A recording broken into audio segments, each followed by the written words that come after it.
हम बाजावड़ में मजबूरी थी हमारी, हमने कुआट पहुंचना था और सारे रास्ते आपको पता है ट्रेवलिंग रोडों पे होती है। फिर मैं मकामी आदमी था नहीं, तो जान बचाने के चक्कर में कि हम छुप के निकल सके बाजावड़ से, तो गुलज़फ़र खान जो हमारे बड़े अर्दी लजीज़ मैंने हैं बाजावड़ से, वो भी मेरे साथ, हम गाड़ियाँ बदलते गए। तो एक गाड़ी में ट्रैवल करते करते पीछे पुलिस कर रही थी और आगे से भी गाड़ी आती थी, उससे भी हमें अंदेशा होता था कहीं पुलिस की गाड़ी ना निकले, और पीछे वाली लाइट क्योंकि अंधेरा था।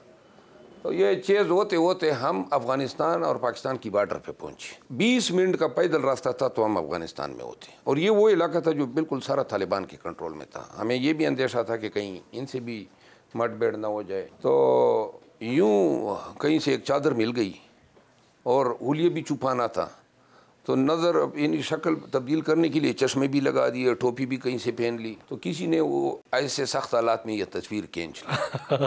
आपको आपके कायद की किस खूबी ने सबसे ज़्यादा मुतासर किया? जो मेरा कायद हैं उनसे मई 2022 में मुलाकात हुई, तो चूँकि मेरी क्रिमिनल प्रैक्टिस बहुत अच्छी है और उन पर फौजदारी मुकदमात बनना शुरू हुए थे, तो मैं उनकी लीगल टीम का हिस्सा बना। जितना जो है उनके साथ इंटरेक्शन होता गया, तो तब मुझे उनके ख़वास का पता चला कि ये पंजगाना नमाजी है। और मैंने हमेशा हमारी बातचीत तहज्जुद के वक्त हुआ करती थी, क्योंकि ये तहज्जुद की नमाज़ पढ़ता था। उसमें इंटेलिजेंस की ज़हानत, मतानत, और जो दो खूबियाँ हम में कामन है, वो एग्रेसिव रहता है, वो नाक पे मक्खी बैठने नहीं देता है।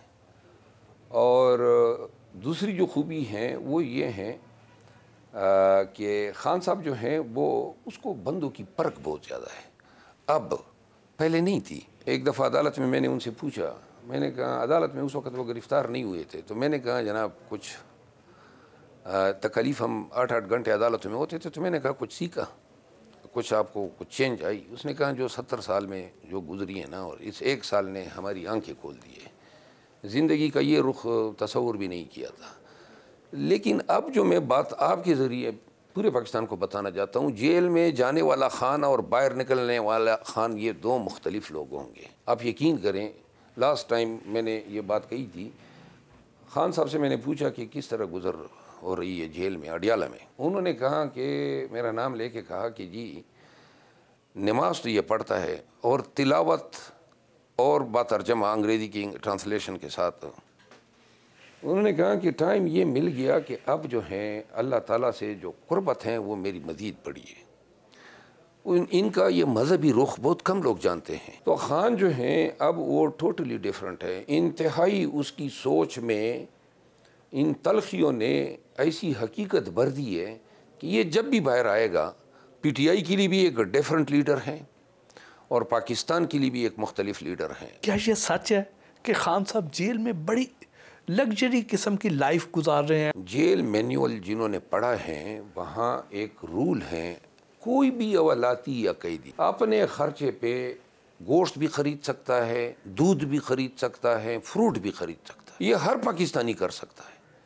हमने 87,000 रुपये उनके लिए अटक जेल में जमा किए थे। फिर जब यहाँ इब्तिदा में 30,000 जमा किए, फिर बकाया जो ज़रूरत होती। एक तो और वो भी वो आइटम्स आप ले सकते हैं जो मैनुअल में लिखे गए हैं, सब्ज़ी हैं, गोश्त हैं, दही है। खान दही का शौकीन है, तो शाद, तो लिहाजा ये मुर्ग़ मुसल्लम, ये इतने देखें वो ना मतलब ये है कि ऐसी खुराकों की इजाज़त हैं जो जिनकी तशहीर की जा रही है, जो लिमिटेड डिस्क्राइब्ड फूड आइटम्स हैं या मील्स हैं, वो हम अपने पैसे दे के ख़रीद के स्टेट को देते हैं, जेल को देते हैं, हुकूमत को देते हैं, और उनसे हम अपनी, और वो जेल सुपरडेंट की ज़िम्मेदारी है कि वो अपने सिक्योरिटी में ख़ुद इसको बाय करें और पकाएं। खान के कैदोबंद की जो सऊबतें अगर मैंने आपको बता दी कि किन किन हालात से वो गुजरा है, तो रोंगटे खड़े हो जाए पाकिस्तानियों के। इब्तिदाई 2 रातें इसने बिल्कुल, जब अटक जेल में लेके गए ना, तो ना तकिया था, ना कोई मैट्रेस थी, नंगी ज़मीन पे उनको सुलाया गया। कीड़े मकोड़े इतने थे।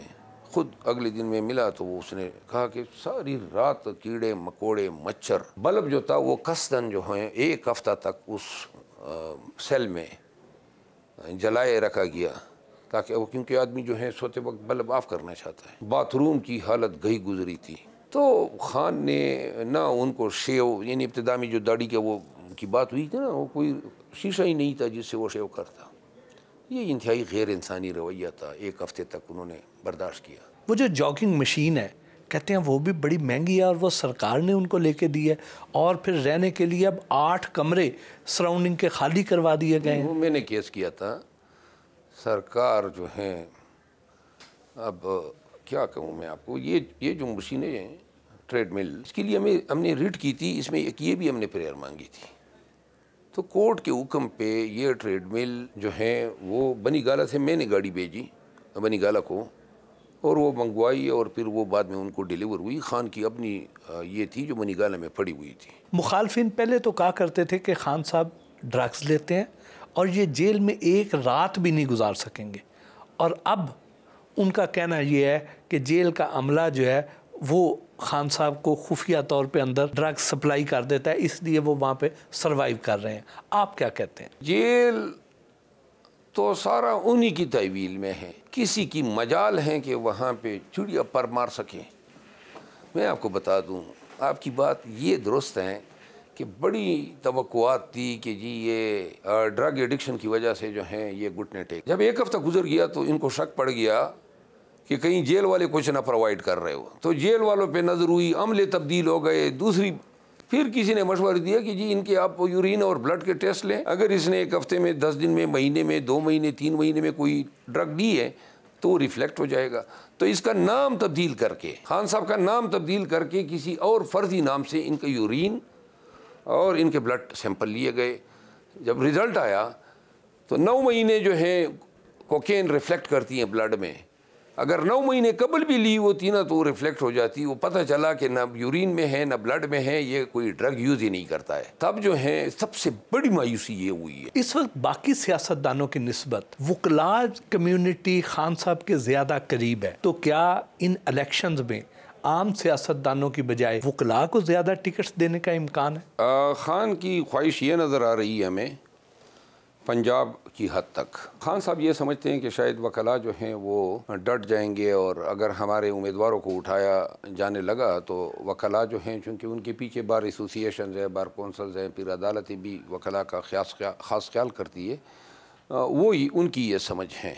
मेरी ज़ाती समझ ये है कि मैं तो ये समझता हूँ कि वकला ने कौम को भी मायूस किया है, और मेरा ख्याल है यही वक्त था कि वकला जो हैं रूल ऑफ लॉ के साथ उठ खड़े होते हैं। यही वक्त था, और ये बुनियादी काम है वकला का। बार एसोसिएशन जो हैं अपने अजला, तहसीलों, टाउन्स, बड़े शहरों में अपने लोगों के हकूक़ के निगहबान होते हैं।